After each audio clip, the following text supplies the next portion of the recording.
The Iron Confession, Haktas. January 17th, 1940. The frosted air clings to the muddy tracks of a Panzer IV as it grinds to a halt outside the village of Prüm, deep in the snow-draped forests of the Eifel region. Inside the turret, Oberleutnant Friedrich von Mellenthin wipes condensation from his periscope lens with a gloved hand, his breath forming pale clouds in the steel cold. The engine idles with a low, rhythmic growl, a sound that has become as familiar to him as his own heartbeat. Outside, the winter landscape stretches in monochrome silence, interrupted only by the distant caw of crows circling bare oaks. Von Mellenthin reaches into his breast pocket and withdraws a small tin of ersatz coffee, the metallic scrape of its lid the only music in this frozen tableau. He does not yet know that the tactics he will employ in the months to come, the secrets whispered in classified briefings, the innovations born from desperation and ambition, will one day be spoken of only in hushed tones, hidden from history by the regime that created them, buried beneath layers of propaganda and silence. The German armored forces stood at the threshold of a revolution in warfare, though few outside the inner circles of the Wehrmacht High Command understood the magnitude of what was being prepared. For years, the world had watched Germany rearm, had observed the growing columns of tanks parading through Berlin, had listened to the thunder of speeches promising a new order. But what the newsreels did not show, what the diplomats did not grasp, was that behind the spectacle lay a doctrine so radical, so fundamentally opposed to the accepted wisdom of military science, that even Germany's own generals doubted its feasibility. The tactics that would soon tear through the Low Countries and France were not merely adaptations of existing methods. They were a reimagining of warfare itself, a fusion of speed, communication, and combined arms coordination that rendered obsolete the defensive strategies of the previous war. And at the heart of this revolution were men like von Mellenthin, professional officers who had studied the failures of 1918, who had absorbed the lessons of theorists dismissed as dreamers, and who now prepared to test their theories against the most formidable military alliance Europe had ever assembled. The orthodox military thinking of the era held that tanks were auxiliary weapons, meant to support infantry assaults or to exploit breakthroughs achieved by foot soldiers and artillery.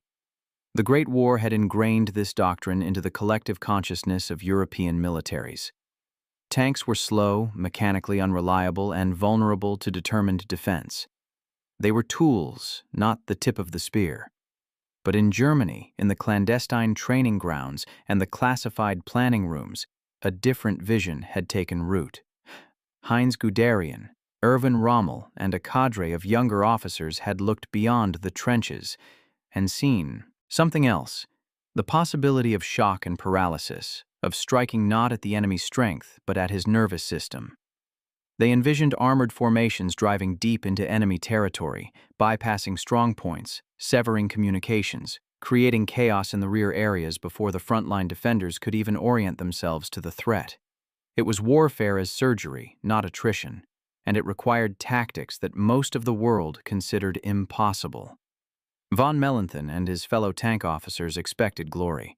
They expected to be the vanguard of a new German empire, to drive their steel machines through the gates of history and emerge as the architects of a 1,000-year Reich. They had trained for this. They had rehearsed the maneuvers in the plains of Pomerania, had practiced radio coordination until it became instinct, had drilled in the art of Auftragstaktik, mission-type orders that empowered junior officers to seize opportunities without waiting for permission from above. They expected resistance, certainly, but resistance that would crumble before the application of superior doctrine and will. They expected their enemies to fight as armies had always fought, in lines, in positions, with predictable responses to predictable threats. They expected to be faster, more flexible, more ruthless. What they did not expect was how quickly the myth would corrode, how rapidly the certainty would give way to improvisation and desperation, and how the very tactics that brought them victory would become chains binding them to an unwinnable war. The secret at the core of German armored doctrine was deceptively simple: concentration of force at the decisive point. This was not new in itself. Military theorists had preached concentration since the days of Napoleon. But the German innovation lay in the speed and depth of that concentration.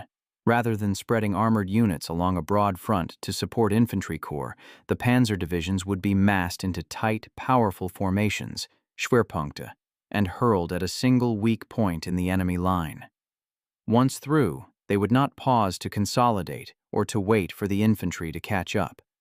They would drive forward relentlessly, maintaining momentum, exploiting the enemy's confusion, racing to capture bridges, crossroads, headquarters, anything that would deepen the paralysis and prevent an organized response.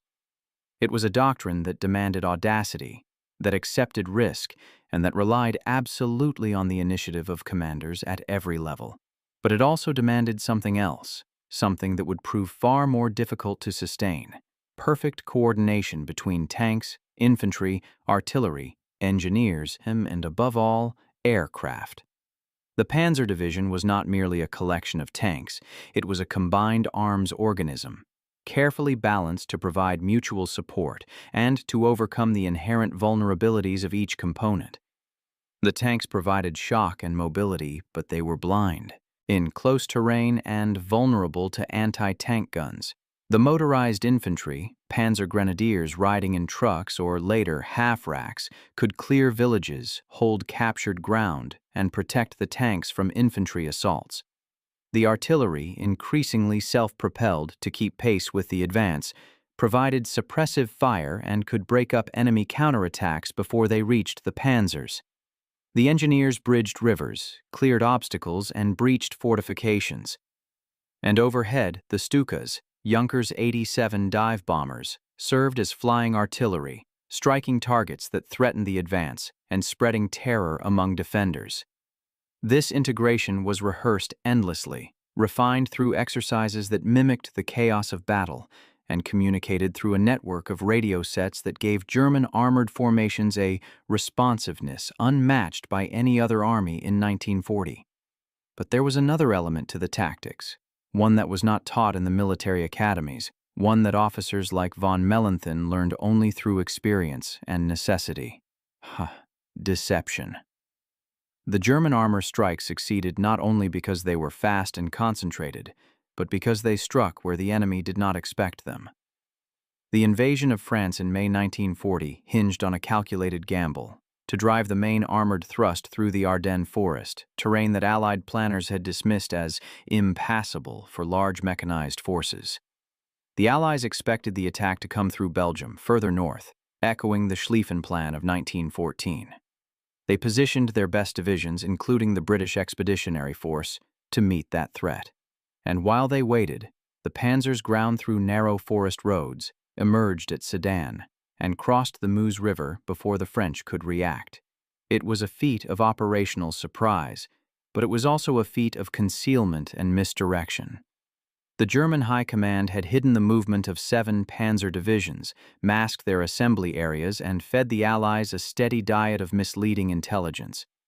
The tactic was not written in any manual. It was born from the understanding that in modern war, perception was as important as firepower.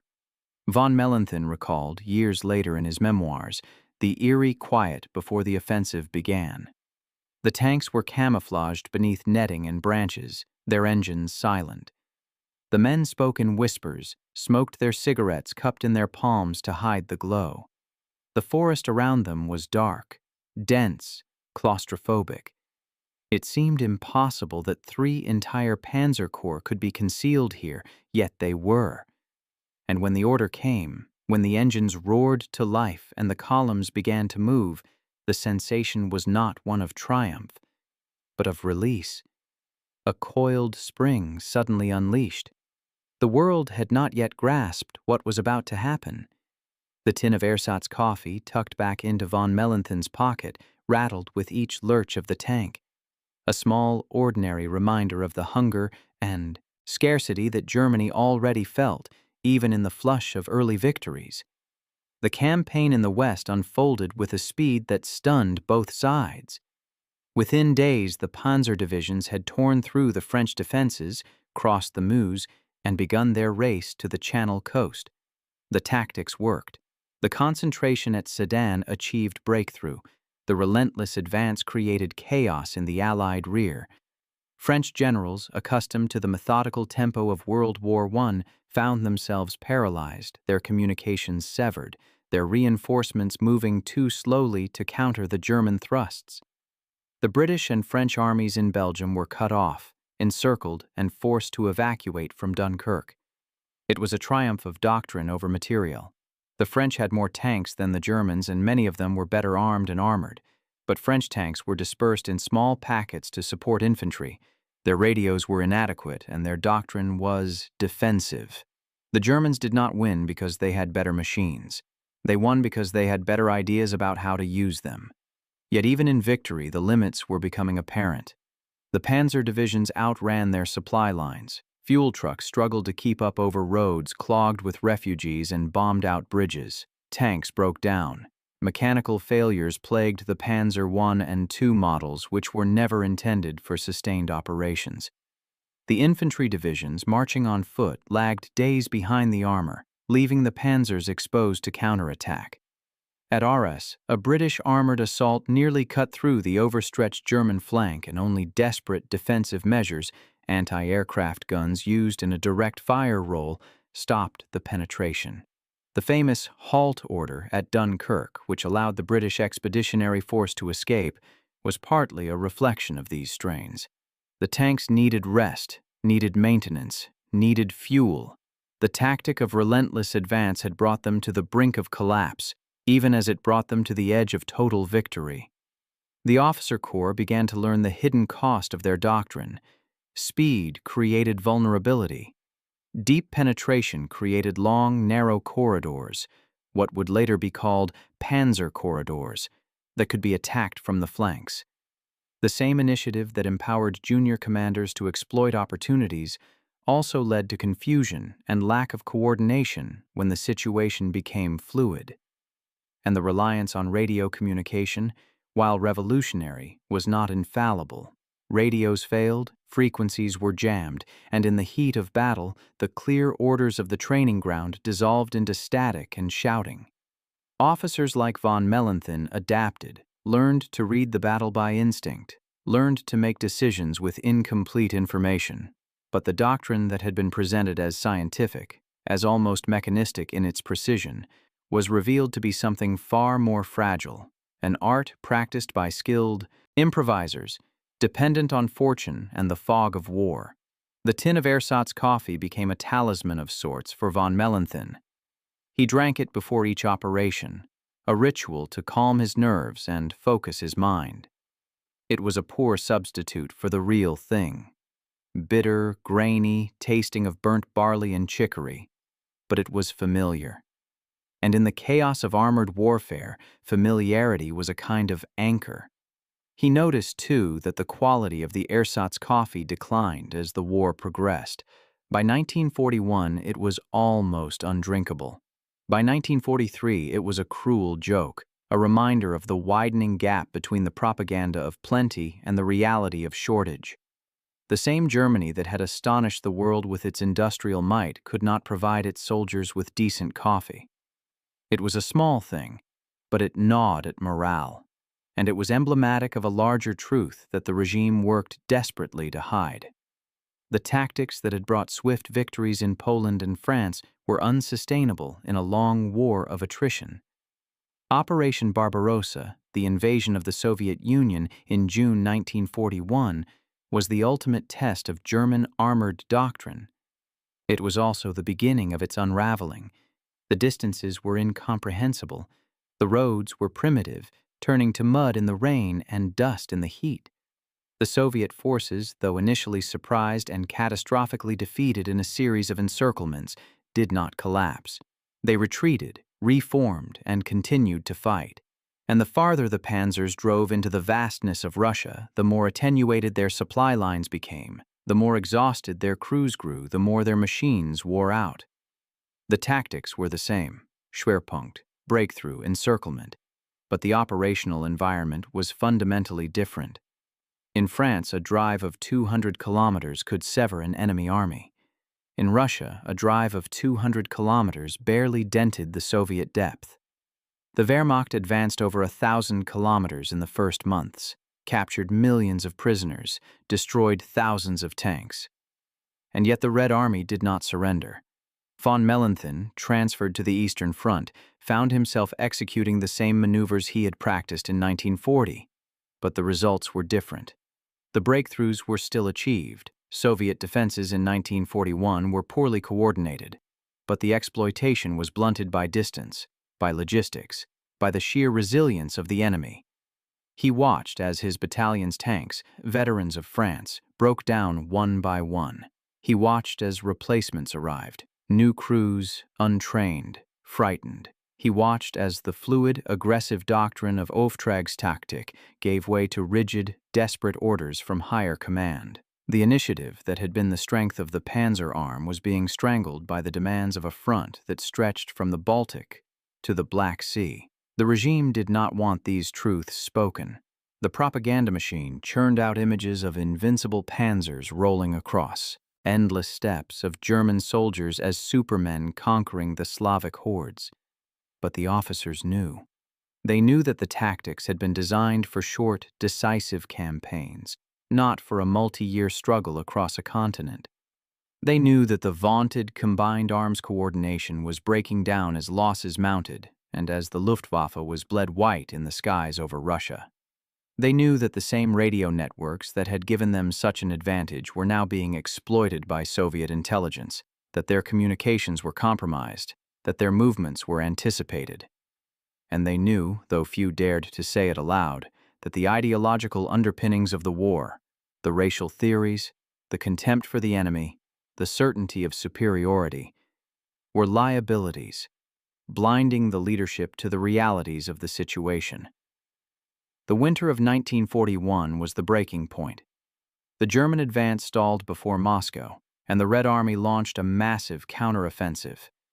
The panzers, designed for mobility, found themselves immobilized by cold and snow. Engines would not start. Tracks froze.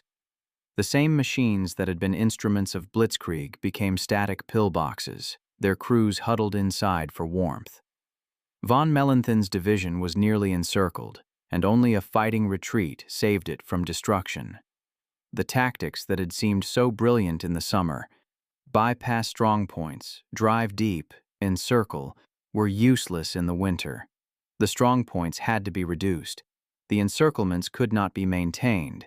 The supply lines already stretched snapped entirely. Soldiers went without food, without fuel, without ammunition, and the ersatz coffee, that bitter comfort, ran out entirely. Von Mellenthin remembered the cold more than the combat. He remembered the numbing, exhausting cold that sapped the will and made thought sluggish. He remembered thinking that this, more than Soviet tanks or Soviet infantry, was the true enemy. By 1942, the German armored forces were reconstituting, refitting, preparing for a renewed offensive in the south toward the oil fields of the Caucasus. The tactics were refined.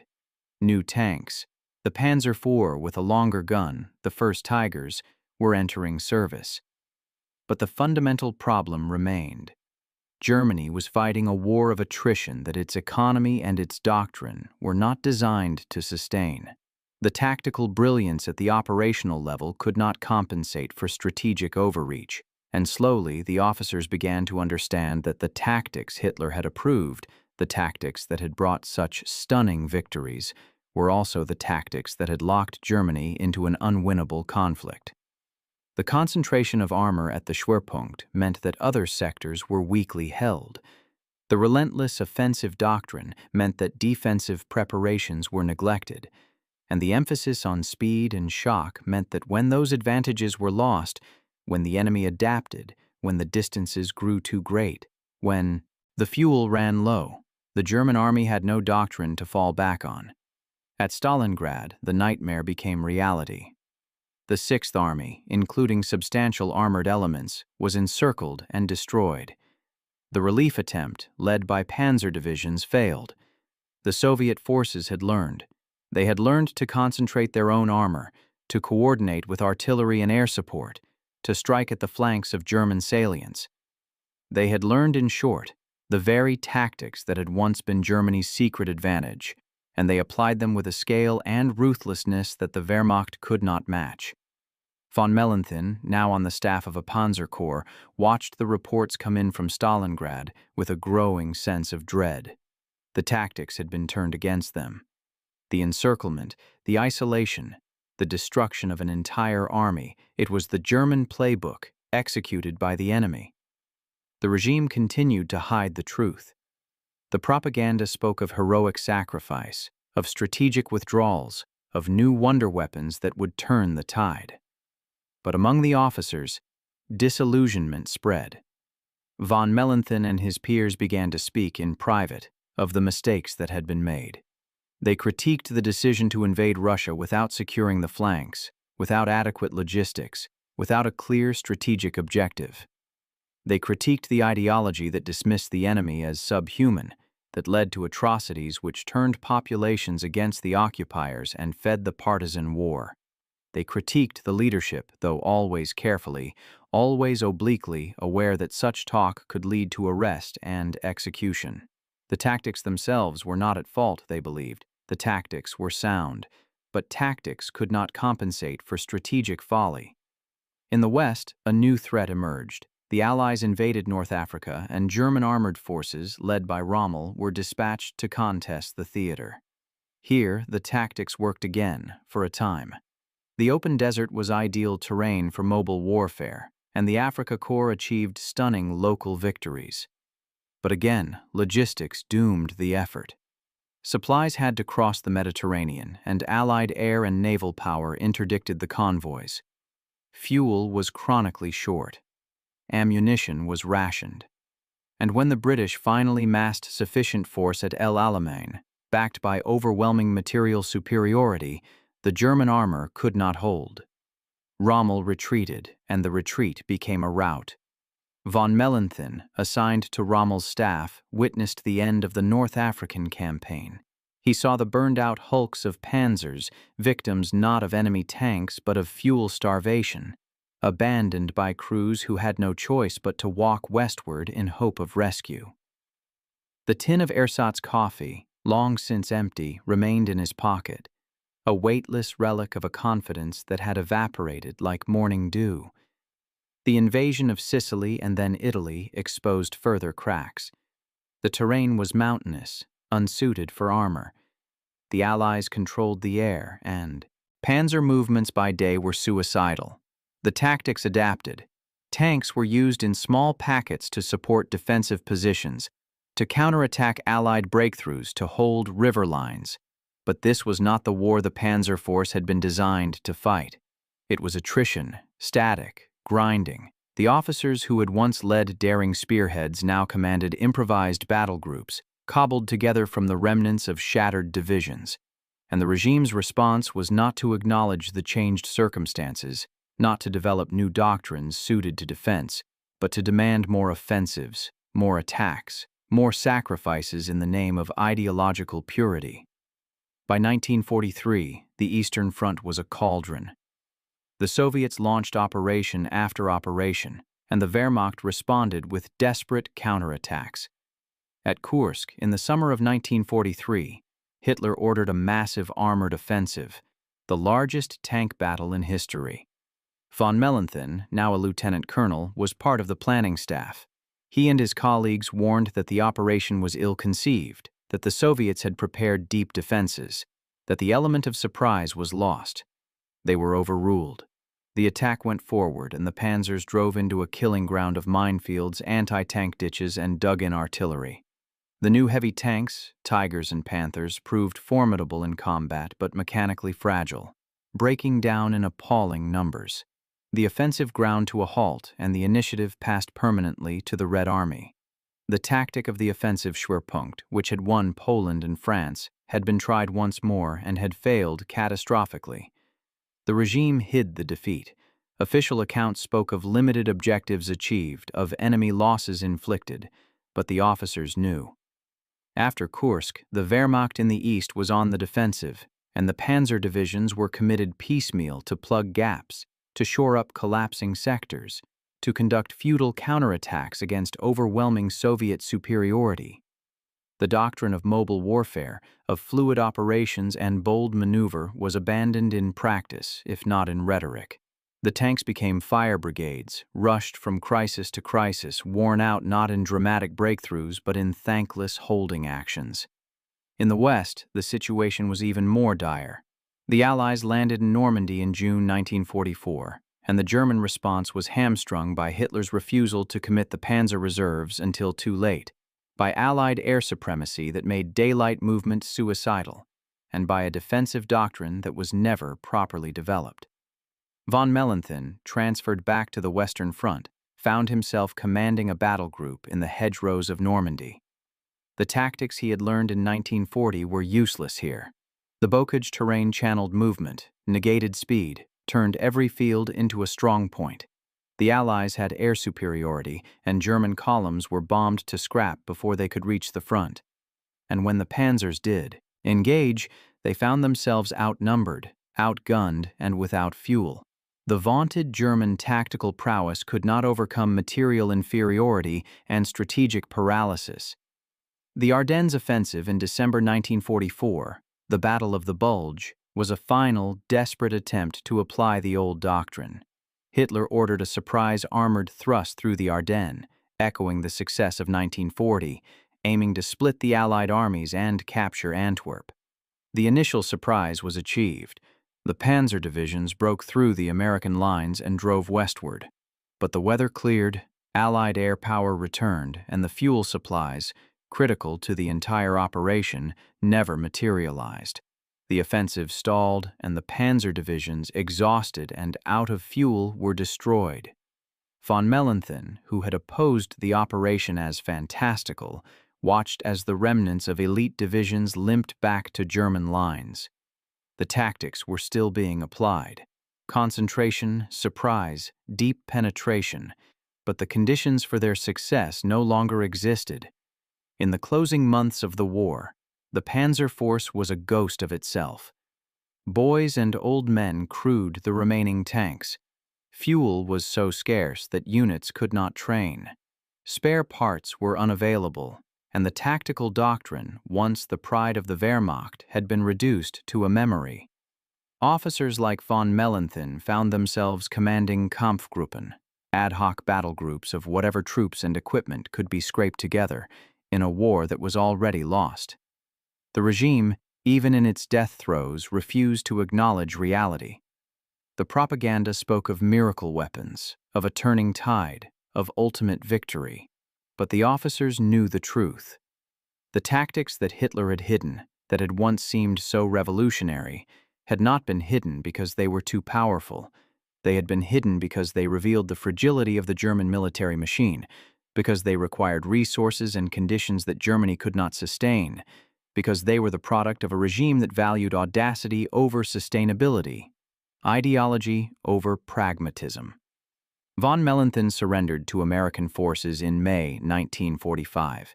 He was interrogated extensively, and he spoke freely, more freely than he had ever been able to speak under the regime. He described the doctrine, the tactics, the strengths and weaknesses of the Panzer force. He described the battles, the mistakes, the decisions made by Hitler that doomed the campaigns. And as he spoke, he reflected on the tin of ersatz coffee, still in his possession, now a museum piece of a failed ideology. The Americans were curious about it. They asked what it was. He explained, and they laughed, not cruelly, but with genuine bemusement. To them, it was absurd that an army would send men into battle without real coffee. To von Mellenthin, it was the perfect symbol of everything that had gone wrong. The regime had promised strength, had promised empire, had promised a new order, but it could not even provide its soldiers with a decent cup of coffee. The Americans gave him real coffee, rich, dark, brewed from beans imported from Colombia. He drank it slowly, savoring every drop, and he wept. Not for Germany, not for the war, but for the waste of lives, of talent, of potential. The tactics had been brilliant, he believed. The officers had been skilled, but they had been harnessed to a cause that was rotten at its core, and no amount of tactical genius could redeem that. The doctrine of the Panzer Force had been designed to win wars quickly, decisively, before the enemy could mobilize, before the economic balance could assert itself. It had succeeded twice, in Poland and France, but it had been applied to a conflict, World War II, that could not be won quickly, that was fundamentally a war of economies and production, a war in which tactics mattered but strategy mattered more, and in which the strategic decisions were made by ideologues who understood neither war nor reality. In the years after the war, von Mellenthin wrote his memoirs. He detailed the tactics, the operations, the innovations, and improvisations of the Panzer Force. His work became a standard reference, studied by military historians and officers around the world. But he also wrote of the failures, of the regime's refusal to face reality, of the way in which tactical success had masked strategic bankruptcy. He wrote of the Ersatzkampf and what it symbolized, a nation that could build the finest tanks in the world but could not feed its people, that could conquer nations but could not sustain its conquests, that could dazzle the world with its audacity but was hollow at its heart. The tactics Hitler hid were not hidden because they were too effective. They were hidden because they exposed the lie that will and ideology could overcome material reality, the lie that tactical brilliance could compensate for strategic madness, the lie that a nation could wage total war without the resources to support it. The Panzer Doctrine was a magnificent edifice built on a foundation of sand, and when the tide of war came in, it collapsed. Von Mellenthin lived into old age, long enough to see his former enemies become allies, long enough to see Germany rebuilt, long enough to see a new generation of soldiers study the tactics he had helped to forge. He gave lectures, answered questions, and always he emphasized the same point. Tactics are not enough. No matter how brilliant, no matter how well executed, tactics cannot win a war if the strategy is flawed, if the cause is unjust, if the regime is evil. The Panzer Force had been the instrument of that evil, however much the individual soldiers believed they were serving their country, and the tactics that had brought them glory had also brought them to ruin. In his final interview, conducted in 1997, shortly before his death, von Mellenthin was asked what he thought when he looked back on those years, on the campaigns, on the victories and defeats. He was silent for a long moment, and then he reached into a drawer and withdrew the old tin of Ersatzkampf, dented and faded, but still intact. He held it up to the light and said, This is what I think of. We were given a tin of lies and told it was the truth. We drank it because we knew nothing else. And by the time we tasted real coffee, it was too late. The war was lost, the country destroyed, and millions dead. The tactics were real, yes. They worked for a time, but they could not change the fact that we were fighting for a regime that turned everything it touched into ash. The tin of Ersatzkampf sits now in a military museum, a small artifact among the tanks and uniforms and weapons. Visitors pass it without much notice. It is not dramatic, not impressive, but it holds within it the truth that the regime tried to hide, the truth that von Mellenthin and his fellow officers learned too late, that no amount of tactical genius can redeem a bankrupt cause, that victories built on exploitation and oppression are hollow, and that in the end, the measure of a nation is not the audacity of its tactics, but the justice of its purpose and the well-being of its people. The Panzer Doctrine was a marvel of military art, but it was wielded by a regime that valued conquest over humanity, and in that service it became not a tool of victory, but an instrument of catastrophe. The fields of France, the steppes of Russia, the deserts of North Africa, all are marked by the rusted remnants of German armor, monuments to a doctrine that promised everything and delivered ruin. And in the quiet of a museum, a tin of Ersatzkampf whispers the lesson that history demands we remember, that the most dangerous secrets are not those that reveal strength, but those that conceal weakness. Hitler hid the truth about his tactics not because they were invincible, but because they were unsustainable. And in that hiding, he condemned a generation to learn the hardest truth of all, that brilliance without wisdom, power without justice, and tactics without strategy lead only to the abyss. The wind still blows through the forests of the Eifel, where von Mellenthin once sat in his tank, drinking ersatz coffee and dreaming of glory. The crows still circle the bare oaks, and the tracks of the panzers, long since filled in and overgrown, remain as scars on the land, reminders of a time when the world learned that the greatest victories are not won by the sword, but by the integrity of purpose and the humanity of cause. The tactics Hitler hid were not hidden to protect their power. They were hidden to conceal their futility. And in that concealment lies the final, bitter truth: that tyranny, no matter how brilliantly armed, will always drink from a tin of lies, and will always, in the end, thirst for the truth it can never taste.